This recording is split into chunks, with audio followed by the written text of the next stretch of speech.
Alright, well, sad to say we lost the last few bits, but I'd assume she went into the her animus. Alright, last file. Enjoy. Surrogate Initiative, Test Session 37, August 9th, 1981. Host Eileen Bach, DNA sample SB1970. Open! Good morning, Miss Kurtz. You look well, considering the circumstances. Are you rested? Have you eaten? Your friends are dead, Miriam. Bartel Schink and all his navigators, his Edelweiss pirates, executed for 5 counts of murder. Without a trial. You must be proud. There was no need! They were scum! All of them! You hear me? All of you are scum! Scum! Scum! I see it so clearly now. They didn't break, did they? You have nothing. Quiet, girl! You don't have the artifact. If you did, you wouldn't be talking to me at all. Never use lay seat. I said Never use lay seat. Never use lay seat. Never use.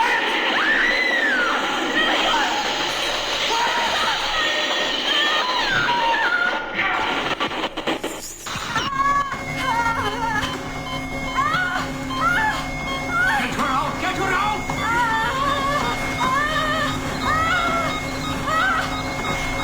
We're losing her! Shut it down! Everything!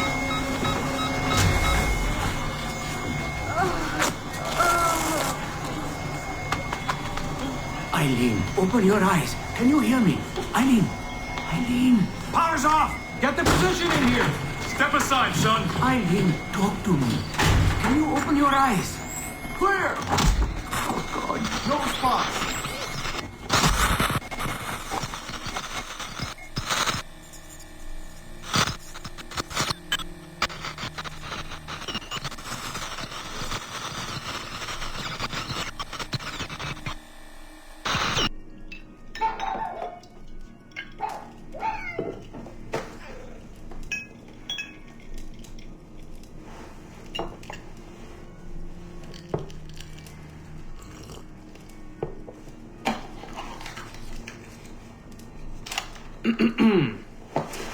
All right.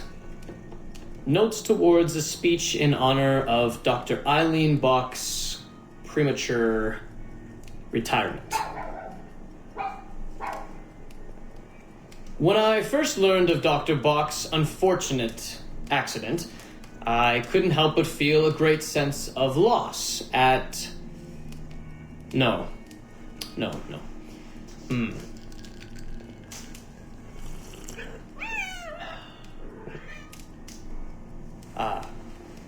Dr. Eileen Bach has and always will be a friend and colleague. When I first learned of her unfortunate accident, I was shocked, of course. To see any friend injured in such a way is deeply upsetting. And to further learn that her injuries were severe enough to force a premature conclusion to her brilliant career, well, I would not wish that fate on anyone. But, if there is any solace to be found in her accident, it may be this: that she was injured in service of her research, in service of work that she cherished most dearly. And it is due to her diligence that some of the mysteries of genetic memory have been further illuminated.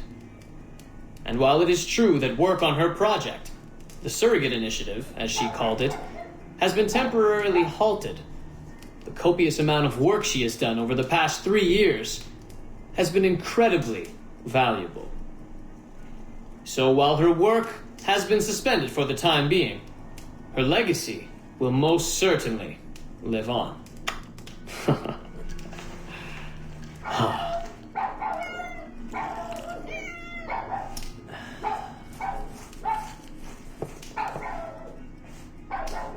Quiet, Joan!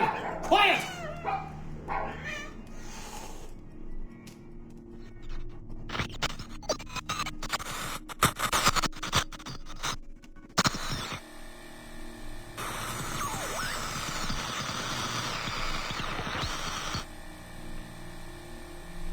interesting. So, it's interesting to know this. So we now have context of how it's possible for one to relive the life of another ancestral line. So, through Subject Zero, she, through her surrogate Animus program, would have soon paved the way for the Animus training program that Warren Vidic leaded during the events of AC Brotherhood, and would further be enhanced through Abstergo Entertainment for reliving different ancestral lives, and then even bringing that sort of memory reliving into the home of different people all over the world. So potentially, even when people would donate their own DNA to be able to relive their own memories, it's fine, but they could also have somebody else at Abstergo relive that memory as well. It's specifically if, let's just say, for example, there was something that was relating to a piece of Eden, Abstergo could, through whatever factors, could come up with some specific DNA and say, oh, you could only relive like these lives up until the rest of them's all checked out. So you'll be happily reliving a life of an ancestor. Oh, this is what my ancestor did, blah blah blah. In the meanwhile, Abstergo would have something completely to their own usage. But this alone is interesting because we also get to see that Warren Vidic, probably unknowingly, unknowingly became susceptible to the bleeding effect, calling his pet at the very end Joan of Arc. Probably doesn't name the pet exactly this, but it's frustrated. So I can only imagine that perhaps maybe for Vidic, his memories are more affected. Perhaps maybe this makes him more different because he himself is a subject, and that his own memories of particular events are now catalogued within Abstergo. But there's also another thing as well. It goes to show the tenacity of the man. I suspect after the death of this woman, I wouldn't be surprised that her ex-husband and his child ended up going through the same Animus training program. I mean, we're only 2 test subjects away from Subject 4 and for Subject 3, but I'd imagine that these people would be uncategorized subjects.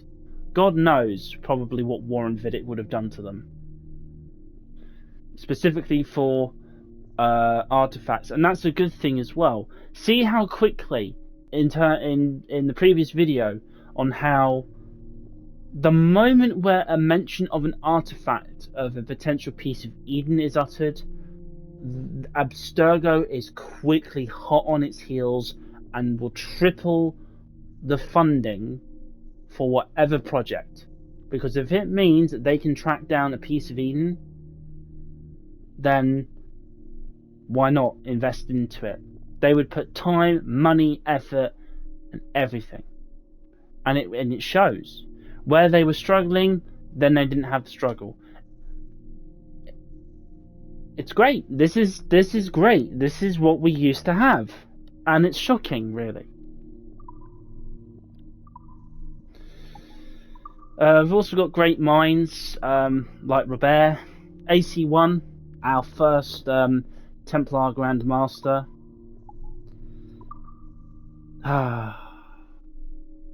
Rodrigo Borgia, or also known as Pope Alexander VI. Oh boy.